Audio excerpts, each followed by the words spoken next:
Okay. Oh, hello. Now that we've learned a bunch of things about the spinal cord, we're ready to start talking about one of the most basic functions of the spinal cord and, frankly, of our nervous system in general. You want to say hello? Hello, which is the spinal reflexes. So, first, let's just chat for a minute about what reflexes are. I'm going to show you one. So, here's an infant, and they're going to tip him back and watch the arms fly out to the side. So it's going to reset. They're going to tip him back and see how his arms go out. That's called a Moro reflex. So reflexes are things that are automatic responses to some sort of stimulus, right? So this is a response to a change in position. This is a reflex that's present in infants and then it actually disappears as our nervous system matures, as we age. But it's kind of a cool little thing to see in babies. Don't worry, he's not actually dropping the kid, but we hypothesize that this reflex may have developed, if you were falling to then grab on to your mom. So I don't know. We'll see. So reflexes in general are these automatic reactions of the nervous system. So it's to quickly respond to something. Now, if it's a spinal reflex, then it's just happening all at the spinal cord and doesn't need the brain at all, right? So all you need is the spinal cord for those reflexes to actually occur. These, again, are some of the most basic and simplest functions of our immune system. It doesn't take a lot of neurons necessarily to make a reflex arc work. And they're usually meant to be protective in some way, as you'll see when we talk about the spinal reflexes. So that's reflexes in general. Now we're going to focus in on spinal reflexes. There's three main types. There are stretch reflexes, which you probably have had done on you before. So that's the patellar tendon reflex or the knee jerk reflex, where they tap on your knee with a reflex hammer. Then there are withdrawal reflexes, where you pull away from something that is painful. So we're going to use the example of stepping on a Lego. And then there's also the cross extensor reflex, which we don't really have time for, but if you want to learn about it, there's a couple of paragraphs in the book about it.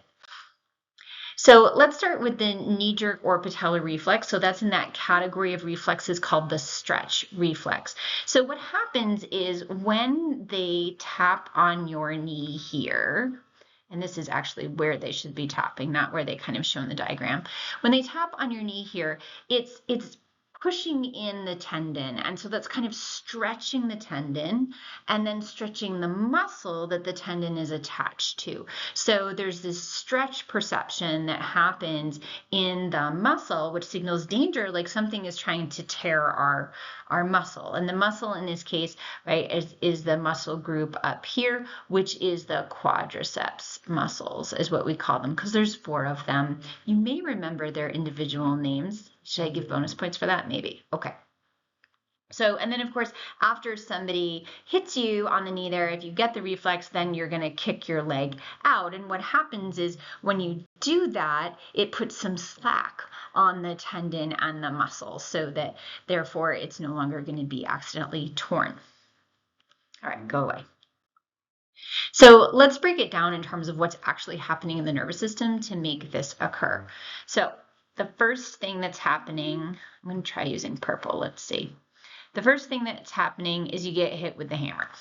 And that is going to acutely stretch your quadriceps muscle. And there are receptors here. You see it says stretch receptor. So there's a specialized receptor that senses this.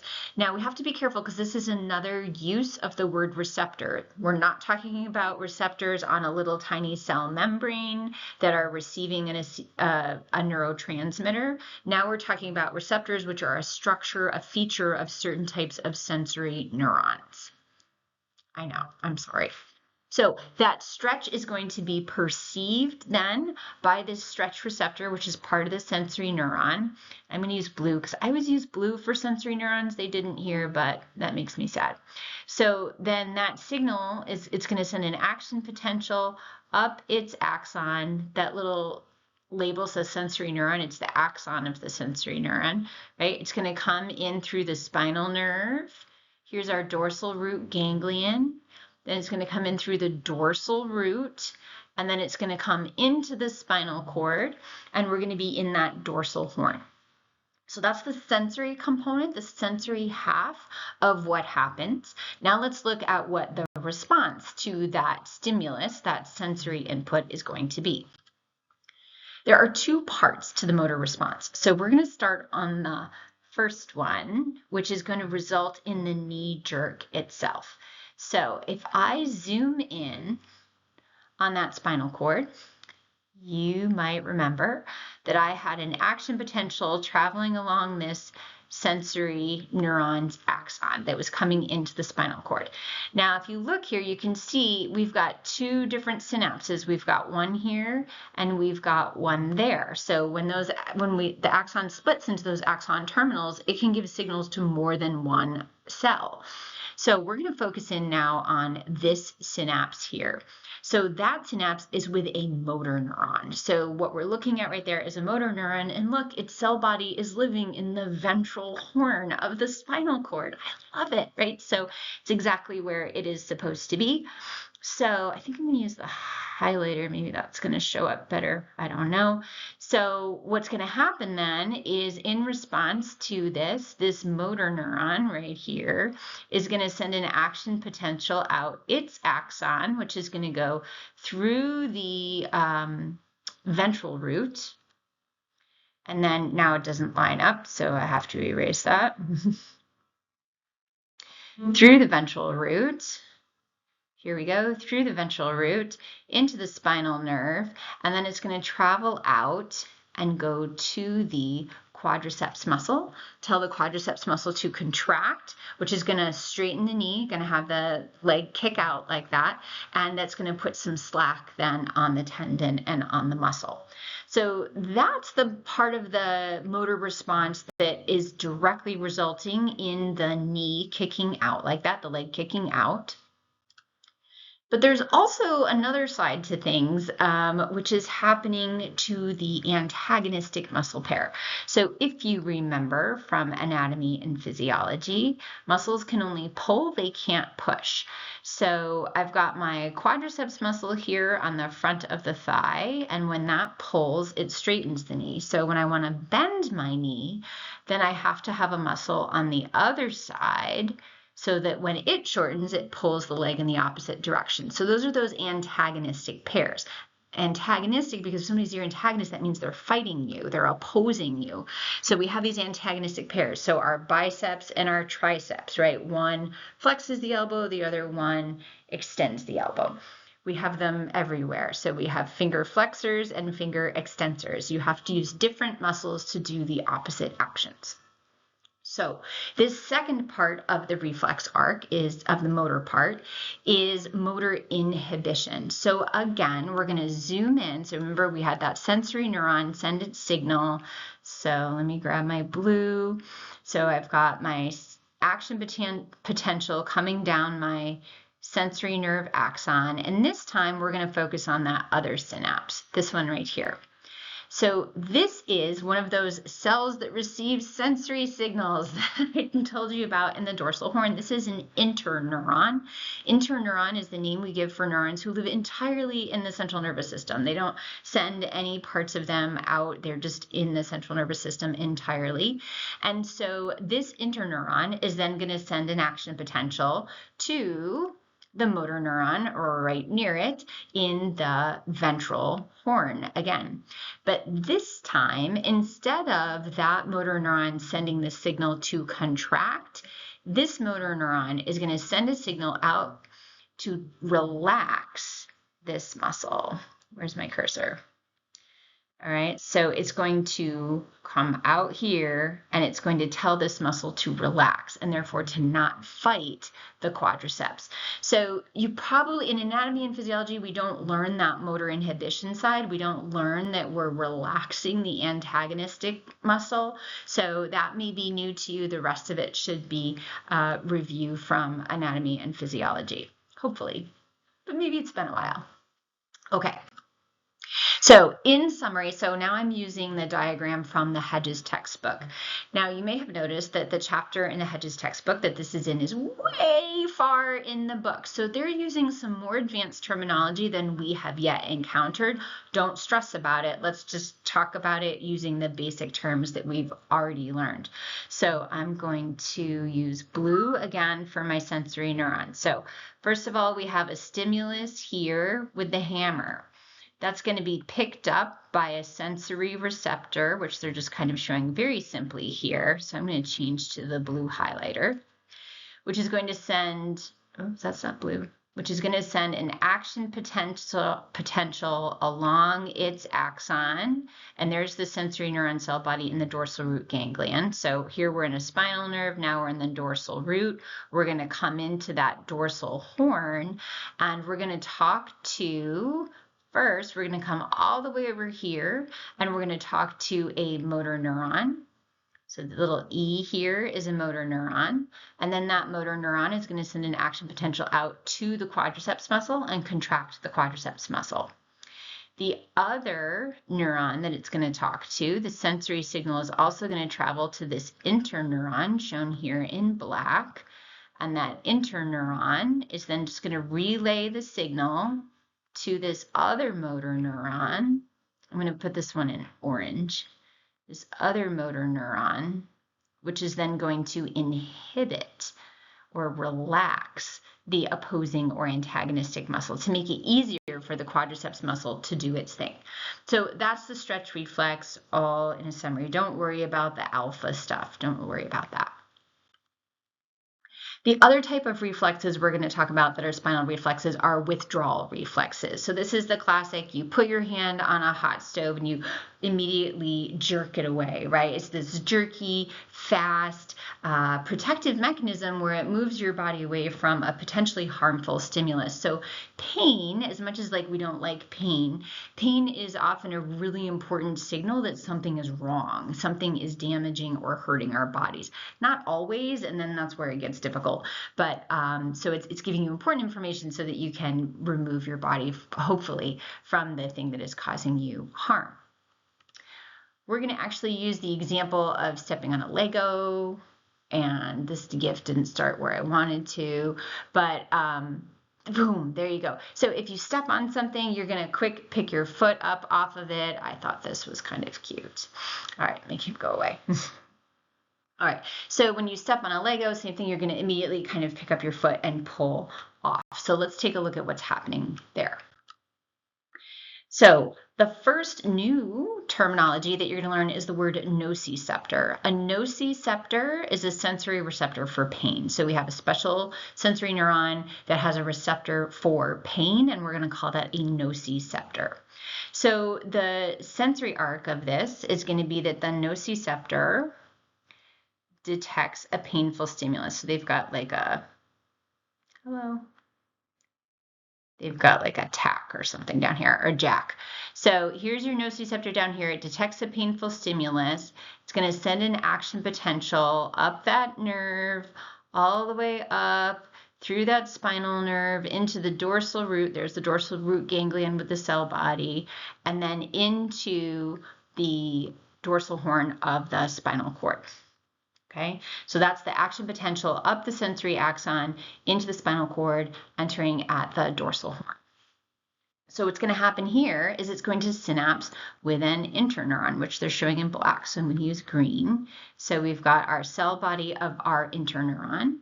And then that interneuron is going to send an action potential out right over here just to the ventral horn, where it's going to synapse with the cell body of a motor neuron. This should start to sound kind of familiar, right? And then that motor neuron is going to send an action potential out on its axon to tell the muscle to contract.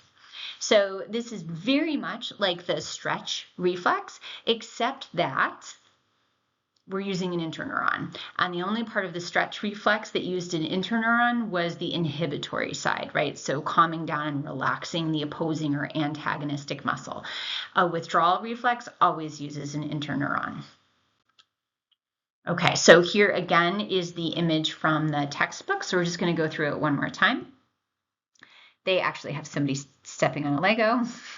And this is a schematic, right? Obviously, your sensory neuron axon does not go outside of your leg, okay? So we're going to send an action potential, and it's going to go through the dorsal root, enter the dorsal horn, and then we're going to go to this interneuron. Whoops, we're going to go to this interneuron here. Do that in green. So this interneuron, which is then going to send a signal to this motor neuron here, which is then going to send a signal out to contract the muscle that's going to pull you away. Now notice we also have another interneuron here. So this one is also two-pronged. We also have an inhibitory action. So it is also going to synapse with another interneuron, which is an inhibitory one, which is going to tell the motor neuron for the opposing muscle to relax, to make it easier to actually move the leg. So that is what we will find in the Hedges textbook.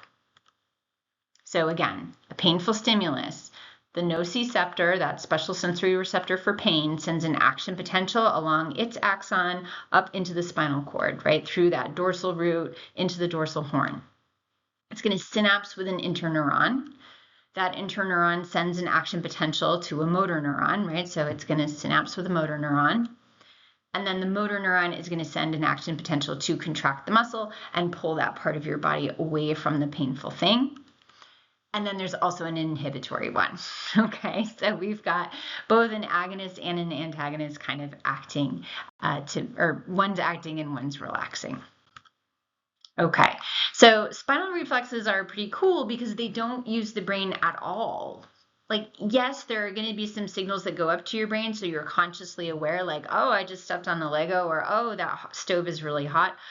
You're going to get some signals up to the brain, but you don't need those. These will happen automatically. So that's pretty cool. And it also makes them relatively quick. You don't have to think like, I think the stove is hot. I'd better take my hand off. Which would be the best direction to move to get my hand off? It doesn't, right? So it's faster, but it's jerky. There's no finesse, right? Maybe you didn't want to, jerk away like that. Maybe it made you drop your mug of coffee you were carrying.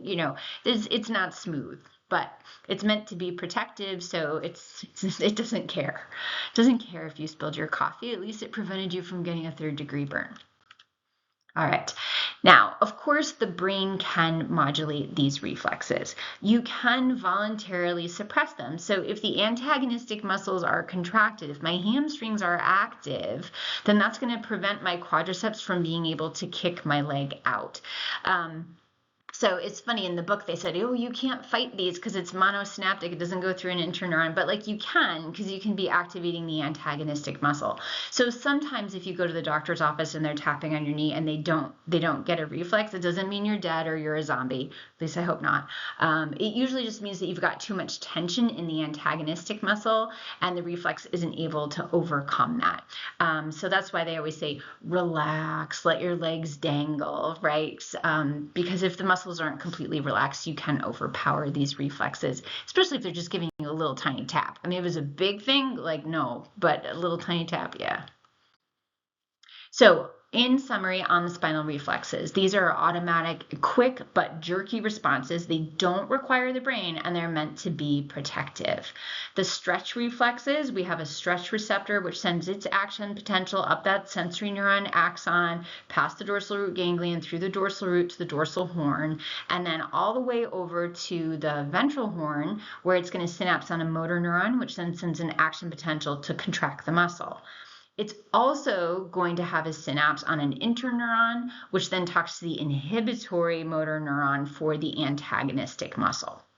Withdrawal reflexes, we also have this two-pronged, kind of response.